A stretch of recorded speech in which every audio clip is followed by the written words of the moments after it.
Load one of the arm files. We have two styles. So version 1 will say hands, and what that creates is an arm where the sleeve has a faux overlap onto the hand.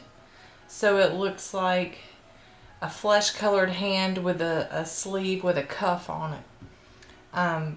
Then we have version 2, which is the mitten arm, and that is where the hand is going to be a color like black for mittens, and it will have a cuff that overlaps the shirt. In addition, there's also a doll joint arm and a sewn in arm. So right now I'm going to make the doll joint mitten arm, and so I'm going to cut a piece of fabric to generously cover this section, and then I'm going to cut a piece of fabric to cover this section. And here's the width, and I always just give myself plenty of space. The stretch of your fabric should go from side to side like this instead of top to bottom. So we are going to take the first piece, here's the outline, and here's the line. We're going to take the first piece of fabric and place it right side up so it overlaps this line by 1/2 inch. Then we're going to take the mitten fabric and we are going to put it right side down over the sleeve fabric, like so. Both fabrics should cover the line here by 1/2 inch.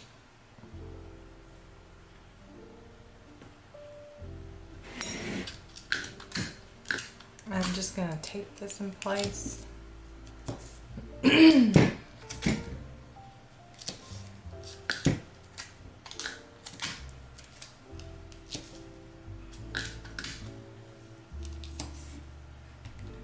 We're going to take this to the embroidery machine and we're going to stitch the tack down line as well as a basting stitch. We have stitched the tack down line, which will be on the bottom, as well as a basting stitch on the top. We will be removing the basting stitch at the end after we finish constructing the arm, which will create a faux cuff on the arm for the mitten. So now we're just going to remove the tape, and I'm just going to trim close to this tack down line right here.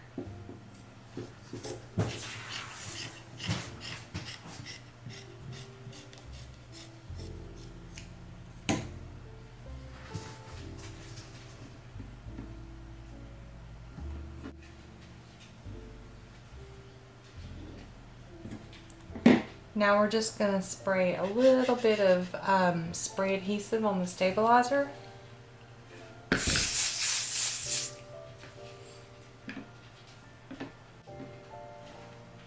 Now we're just going to unfold the top layer of fabric and smooth it to the stabilizer.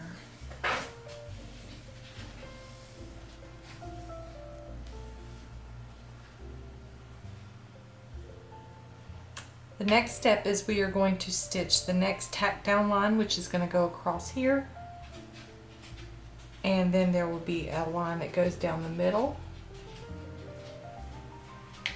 and after that it's going to stitch a doll joint support circle on this side.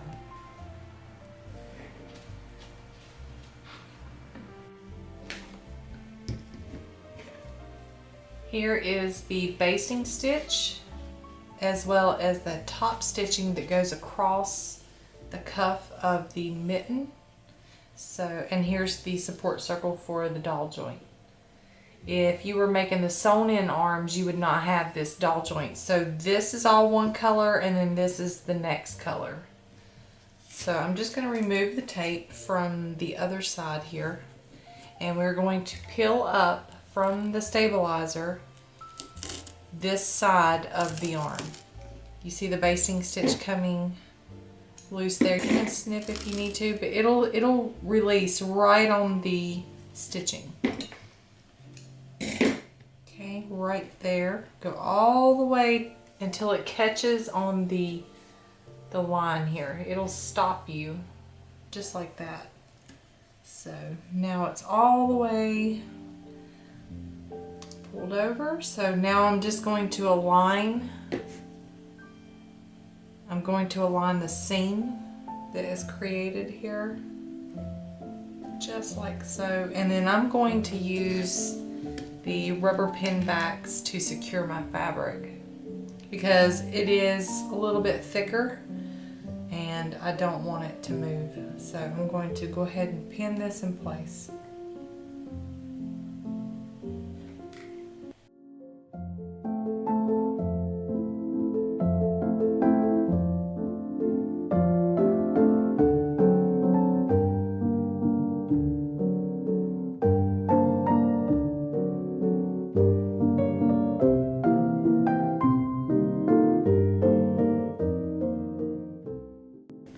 As long as you stay outside of the outer box, your machine is not going to hit these rubber pin backs.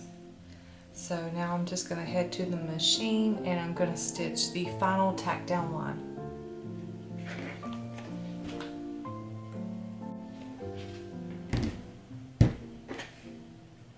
I have stitched the final tack down line for this arm, so I'm going to remove it from the hoop.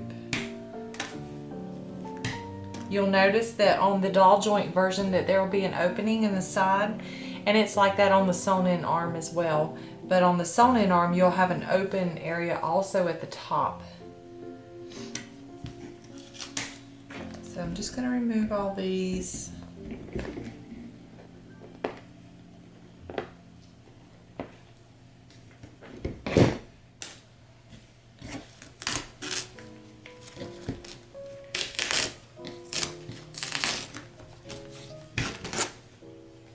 Okay.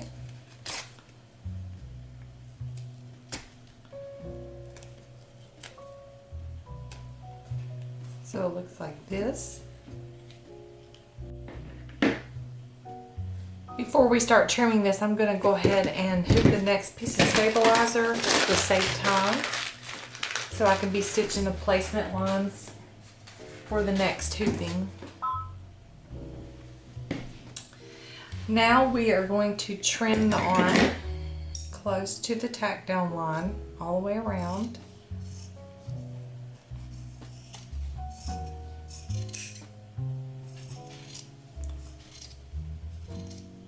When you get to this opening, you want to go out just a little bit and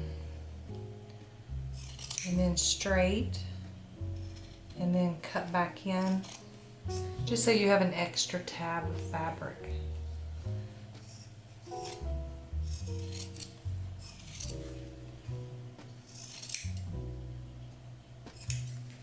So I know it's hard to see, I'll flip it over to the back. When you get to here with the mitten, you want to clip all the way as close as you can into that crack. You just want to snip, but don't snip the stitching.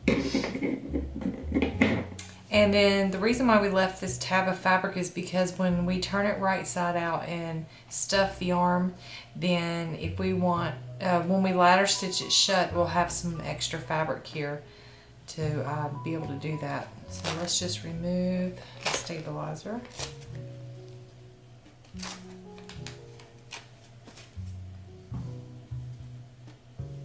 Like so. So now it looks like this.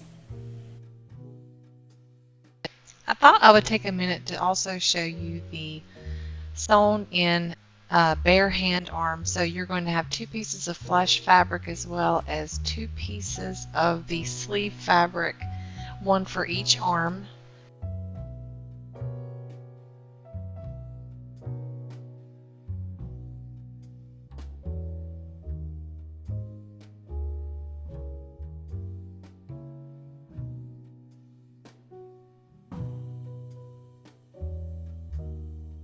We'll start by spraying some temporary spray adhesive on the stabilizer on the lower portion, and we're going to put a piece of flesh colored fabric right side up so it overlaps that line by 1/2 inch.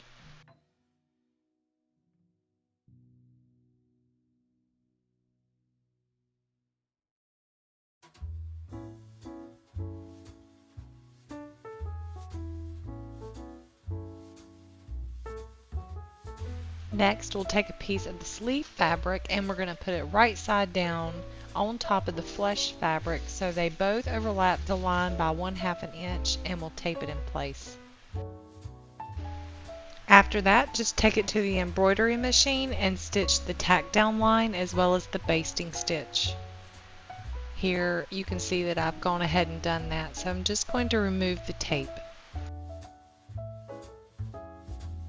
The next step, we're just going to take some scissors and trim the fabric close to the tack down line.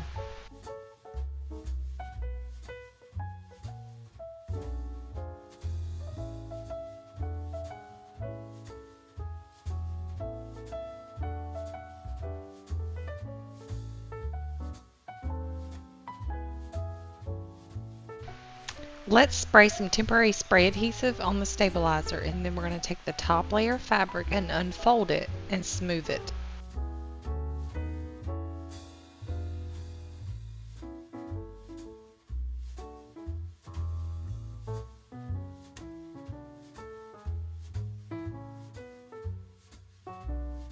Now you're going to take the hoop back to the machine and you're going to stitch a tack down line across the cuff as well as a basting stitch.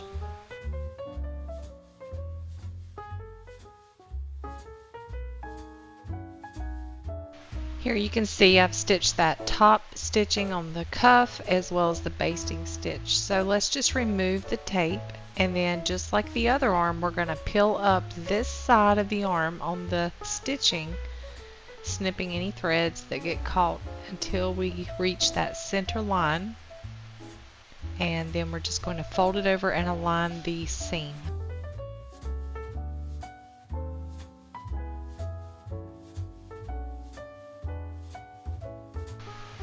Same process as before. Once we get everything aligned, just pin the fabric in place so it doesn't move.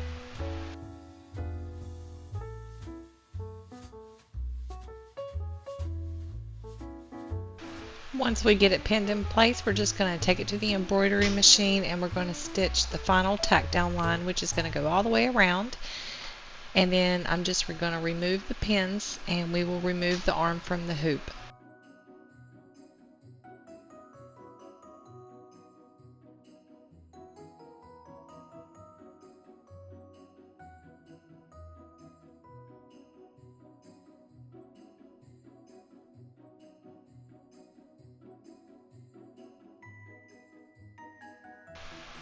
Trim around your finished arm and then make sure that you make the arm again so you have a left and a right.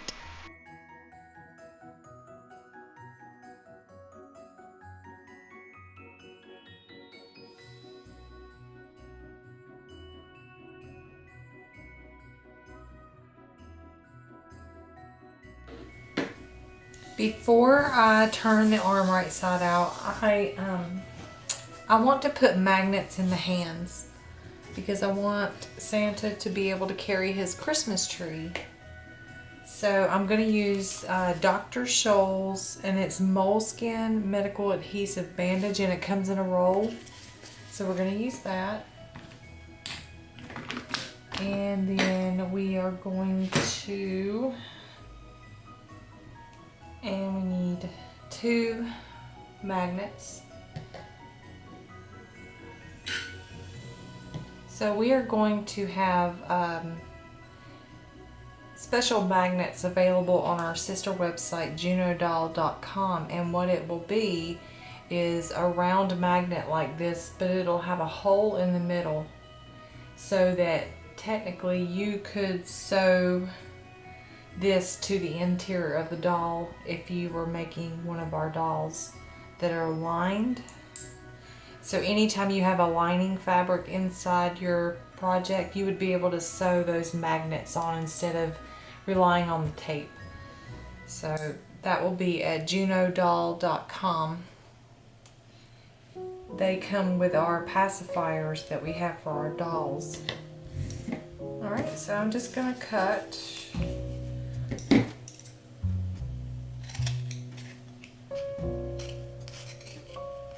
a square of this.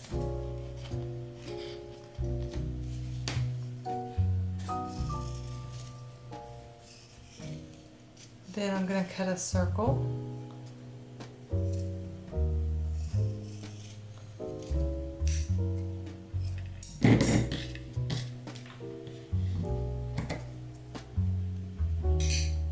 I'm going to take the magnet and I'm going to tape it to this side of the arm with the doll joint.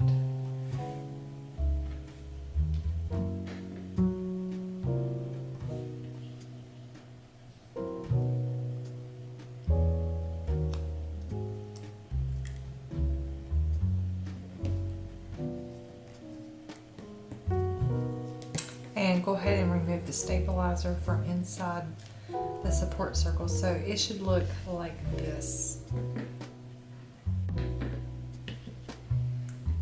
When we make the other arm, we would put the magnet on the same side as the support circle, but it would be the opposite arm, and then you would be able to stick these arms together with the doll joints out on both sides. So you know, if I have this laying in my hand like this and the other arm is mirrored, then when I put my arms together, the magnets should stick through the fabric to each other. If they don't, then you would need to flip the magnet on one of the arms so that they attract. So let's go ahead and turn this right side out.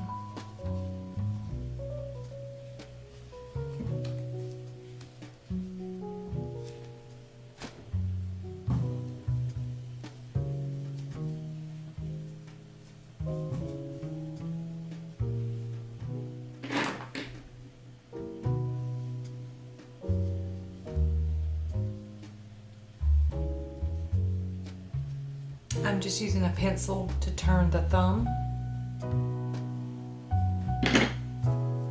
And then here's that basting stitch that creates the faux cuff on our mitten.